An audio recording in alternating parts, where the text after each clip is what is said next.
عظمت قرآن کے حوالے سے پروردگار عالم نے اس کلام کو اپنا کلام اور وَيَسَّرْنَا قرآن کو آسان بنا کر پیش کیا گیا۔ اور قرآن کے بارے میں جو حکم ہے کہ جب قرآن کی تلاوت کی جائے تو اس قرآن کو سننا چاہیے،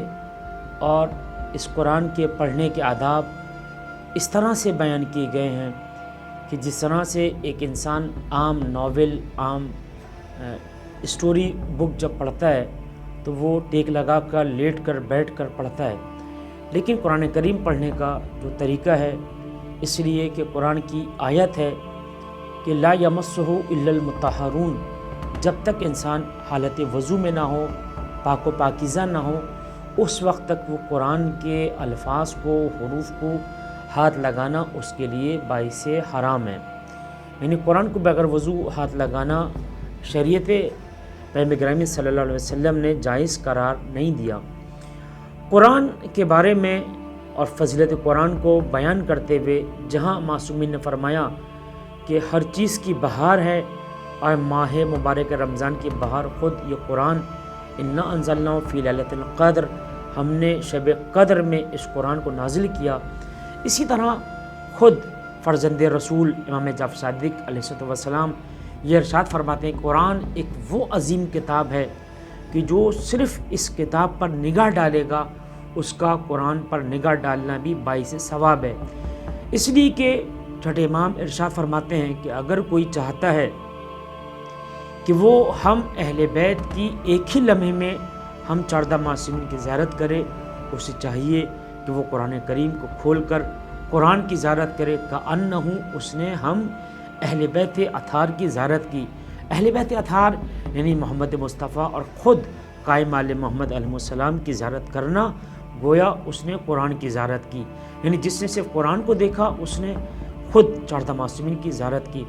اور اس قرآن کے لیے حکم ہے کہ جب اس قرآن کو پڑھے تو صمیم قلب کے ساتھ، توجہ کے ساتھ، وَرَتِّلِ الْقُرْآنَ تَرْتِیلًا، قرآن کو ٹھہر کر سمجھ کر پڑھے، اور قرآن کو آداب کے ساتھ پڑھے، یعنی باوضو ہو، روب قبلہ بیٹھے، اور دیوار سے ٹیک لگا کر نہ بیٹھے، یا صوفے پہ بیٹھے ہیں، کرسی بیٹھے ہیں تو ٹیک لگا کر پڑھنے کے بجائے بلکہ دیوار سے اپنے آپ کو الگ کر کے یہ بیٹھے۔ اور اسی طرح بزرگ علماء کی جو تعلیمات ہیں وہ بھی آداب قرآن بیان کرتے ہوئے یہ ارشاد فرماتے ہیں کہ جب ایک قاری قرآن کی تلاوت کرے تو معلوم ہو کہ وہ کوئی عام کتاب نہیں پڑھ رہا، بلکہ وہ کلام پروردگار کی تلاوت کر رہا ہے۔ خود پروردگار عالم نے حدیث قدسی میں ارشاد فرمایا کہ اگر کوئی انسان یہ چاہتا ہے کہ وہ مجھ سے کلام کرے تو ایسے انسان کو چاہیے کہ وہ نماز پڑھے۔ اگر کوئی انسان یہ چاہتا ہے کہ میں اس سے گفتگو کروں تو اس کو چاہیے کہ وہ قرآن کی تلاوت کرے۔ خود قرآن کریم کا معجزہ ہے کہ 1400 سال پرانی یہ وہ کتاب کہ جو عرب کے چٹیل میدانوں میں قلب نازنین آمنہ کے لال حضرت محمد مصطفیٰ صلی اللہ علیہ وسلم پر نازل ہوئی، اور پیغمبر گرامی پر یہ نازل ہونے والی کتاب خود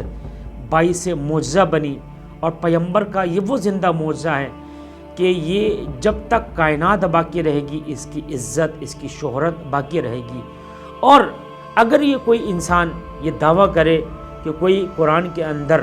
کمی کر سکتا ہے، زیادتی کر سکتا ہے، تو یہ خود قرآن کے اوپر جو ہے وہ تہمت ہوگی، اور خود قرآن کریم کی یعنی کلام پروردگار کی توہین ہوگی۔ اس لیے کہ اس پروردگار عالم نے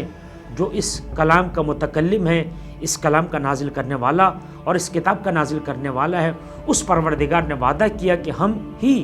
اس کلام کو نازل کرنے والے ہیں اور ہم ہی اس کے محافظ ہیں۔